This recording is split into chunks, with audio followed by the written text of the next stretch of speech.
So the 2022 NBA Finals just wrapped up with the Warriors knocking off the Celtics in 6 games, and we decided, let's go back through the NBA Finals that we grew up with, mainly the 2010s, and let's rank them from worst to best. The 2010s, they had some iconic finals. Like, the 2020s so far has kind of had like a weak start, but the 2010s, that's like some of the best series of all time, at least in my opinion. We've ranked them from worst to best, and we've listed out some reasons as to why we've ranked them where they are. So, I'm going to start off. I think the worst NBA Finals of the 2010s, I think it was 2017. Bro, what? I had 2018. 2017 to me, I know the Cavs won a game, but that series never felt like it was in doubt at all. I felt like 2017 the Cavs at least had a chance. People don't remember, but at the time, the entire season, a lot of people were still picking the Cavs. They only lost one game to the Celtics in the playoffs leading up to that. They still had Kyrie. 2018 was more interesting to me because it was the whole narrative of, can LeBron drag this group of scrubs to even one win against Golden State? 2017, I never felt like the Cavs had a chance in that series. 2018, LeBron deserved to win that game 1. Absolutely, he deserved to win that game 1. He was unbelievable. That's the best finals performance ever. He did everything he could, and that should have been a charge. They went in and overturned that, too. 2018, I was really lying to myself after game 1. I was like, I don't know if the Cavs are going to win it, but we got ourselves a series now. Well, we've got ourselves a series. LeBron plays arguably the greatest playoff game of all time, and they still lose. And this guy was like, I think the Cavs can do it. LeBron just needs to play like this every game. LeBron James had the greatest finals performance that maybe we'll ever see. And J.R. Smith threw. That was the worst choke ever. He's never going to live that down. Bummy ass George Hill missed that free throw too.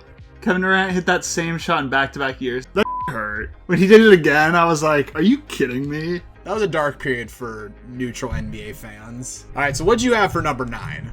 Number 9, I had 2017. Oh, okay. I had 2014. Wait, what? 2014, the one where the Heat were blown off the floor by a record finals margin. No, I remember when the Heat got blown off the floor by a record finals margin. Dwayne Wade was so washed that series. That honestly hurt to watch. Dwayne Wade was mega washed in that series. And that's why that series sucked. Oh, the series was terrible. If we look at the series, the Heat won game 2 by 2 points. They lost game 1 by 15, game 3 by 19, game 4 by 21, and game 5 by 17. Yeah, that's just because they turned off the air conditioning and LeBron got those cramps. LeBron was not beating that Spurs team with a washed Dwayne Wade. Yes, he was. No, he was not. We've been over this. The Dream Team is not beating that Spurs team if they shoot like that. That was the arrival of Kawhi Leonard. The iconic moment where LeBron's shooting a free throw. And he looks back, and he's like, and it's Kawhi Leonard checking in. He sees Kawhi coming, God damn it. And number 8, I got 2018 at number 8. I put 2014. That game 1 of 2018 was better than the entire 2014 finals. And you can't tell me it wasn't. Yes, I can. Games 1 and 2 were pretty good in the 2014 finals. What do you got at number 7, though? I got Raptors Warriors. Yeah, the Raptors Warriors series, it was a good series basketball-wise. It's really hurt by KD tearing his Achilles and Klay tearing his ACL. And also, it's hurt by the fact that you just really didn't care much about the finals that year. Because no LeBron. Honestly, yeah, after 8 straight years of there being LeBron, him not being in the finals, it took a lot away from him. Remember when Durant tore his Achilles? And then Drake had that, fakest thing ever where he was like, oh, come on, man, no. Just fake devastated, hands on his head, I can't believe that, man. I was like, bro, get out of here with that. That night turned me from a KD hater to a KD fan. That man knew he was injured, and he said, it's the NBA Finals, elimination game. I'm gonna play through this, and he tore his Achilles. Mamba mentality. I'll give him respect for that. I'm still a hater. Well, yeah, and he left the Warriors, so it was a lot easier to root for. So my pick for number 7, it was actually Heat vs. Thunder. Maybe I should have had this higher, but it only went 5. And to me, this one, even though the games are close, this is the one that felt like, yeah, the Heat were obviously winning this. KD actually ate in this series, put up 30 on good shooting. But LeBron played great too. LeBron had the game 4 where he cramped and then came in and hit a 3. Oh, yeah. And the Thunder never made it back to the finals. That's insane. They got to the finals when they were basically too young. And then once they had matured and developed even more, they couldn't make it back. So what do you have at number 6 then? 2012. Oh, I had 2019. I ranked 2012 higher because I remember being very happy to see LeBron finally win his championship. And the games that were close, I mean, game 1 wasn't super close and game 5 wasn't super close. But the other 3 games were all very competitive. All right, at number 5, I had 2015 Cavs vs. Warriors. I had 2015 as well. In 2015, again, it's like LeBron playing with a couple role players and some G Leaguers. He had Timothy Mozgov starting at center. And Timothy Mozgov was giving him points. The fact that LeBron was able to take 2 games off of Golden State with this garbage supporting cast. Well, he had the Curry stopper in Deladova. That's why Curry probably averaged, like 25 points per game. Iggy got the finals MVP just for slowing down LeBron.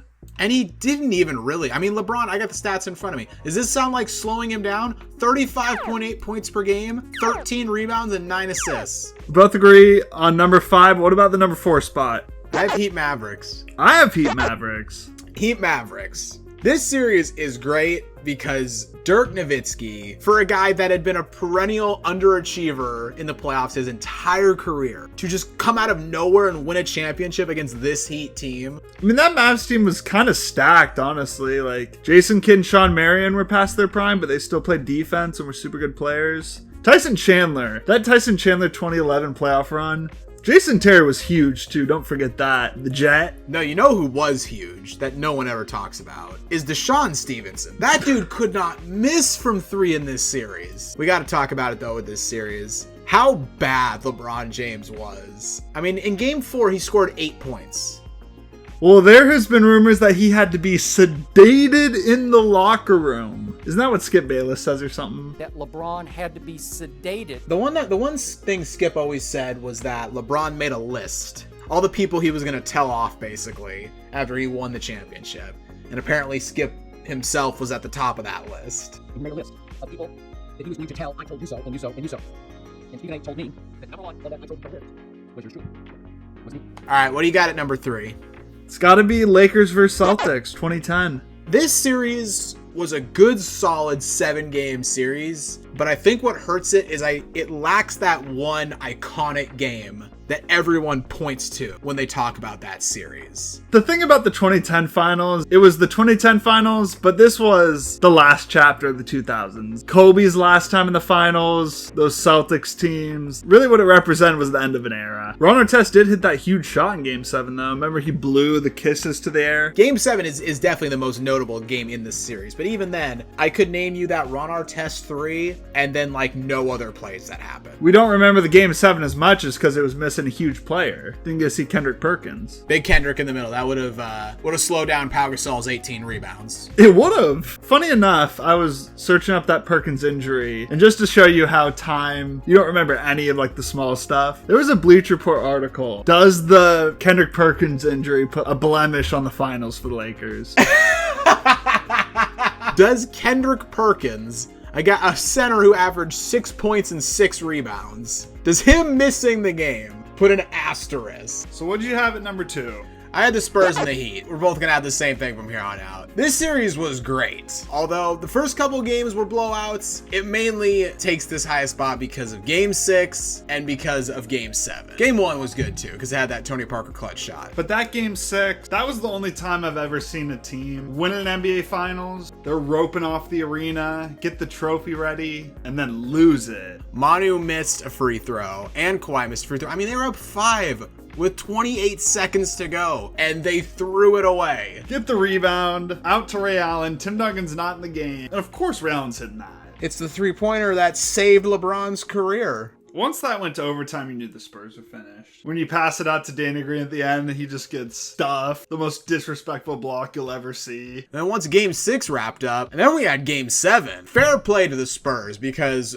A lot of other teams would have probably rolled over and got beat by 25. But the Spurs, they made this a game. LeBron hit the most underrated shot of all time. Just never gets talked about. Seriously, no one brings that up. Like, it's not the most impressive clutch shot in the NBA Finals. But for all the people who say LeBron has no clutch gene, if he had no clutch gene, he's missing that shot. Remember LeBron's face after he got the Finals MVP, holding both of those trophies looking smug as hell? That is a great look from LeBron. It's the classic, what are you going to say now? I got 2 of them. I just beat the Spurs dynasty. They had never lost in the finals before. Like, what are you going to say about me now? And the number 1 spot, we both got it. It's Golden State, Cleveland. It's the best final series of all time. The hype, the narratives. I don't think there's ever been a finals that has had this much narrative intrigue about it. Besides like game 5 and 7, it's kind of all narrative. 73-win Warriors against LeBron James. Who's gonna win? You have the 3-1 narrative. You have LeBron trying to bring a title to Cleveland. You have the LeBron-Steph rivalry. You have the Warriors-Cavs that was a burgeoning rivalry. The iconic moment where Clay said, I guess his feelings just got hurt. after game 4, and LeBron says, What Clay said?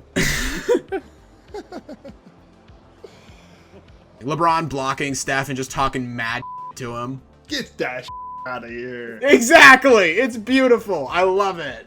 I remain fully convinced that for the remainder of my lifetime, the NBA will not put on a better game than Game 7 of the 2016 NBA Finals. I don't see how it's possible. The last 5 minutes of this game, though, is where it gets real. And it all starts with that Steph behind the back pass that he just tosses out of bounds. What the hell was he thinking? And then Braun blocked Iguodala. That came out of nowhere. That's the best defensive play in NBA history. That's the best play in LeBron history. And Kyrie Irving. Is that the biggest shot in NBA history as well? It's either that or Ray Allen's 3, but it's a shot that's so big that despite the fact he hasn't had a good playoff performance in 6 years, people still consider Kyrie a clutch playoff performer. And then Kevin Love just locked up Steph. People try to discredit Kevin Love on that play. For a big guy who can't move, who can't play perimeter defense, he was great on that play. The only 2 things Kevin Love did for the Cavs was shut down Steph and give LeBron a big hug at the end of this game. I mean, those are 2 pretty big things, aren't they? Even after the game ends, it's still incredible. The Cavs spill out on the floor. You just see LeBron just break down on the court, just crying his eyes out. He did it for Cleveland. Like I said, this series, the best series of all time, it will never be topped. I am fully convinced of that. Our kids will be talking in 2040 about the great Wizards Sacramento NBA Finals that's going to a 7th game, and we're going to look at them and say, you guys should have seen 2016. It was better. This is good. 2016 was better. And that's our rankings. Agree or disagree, let us know in the comments down below. If you would be so kind, please do drop a like on the video. It really helps us out. And don't forget to subscribe to Synthetic Sports.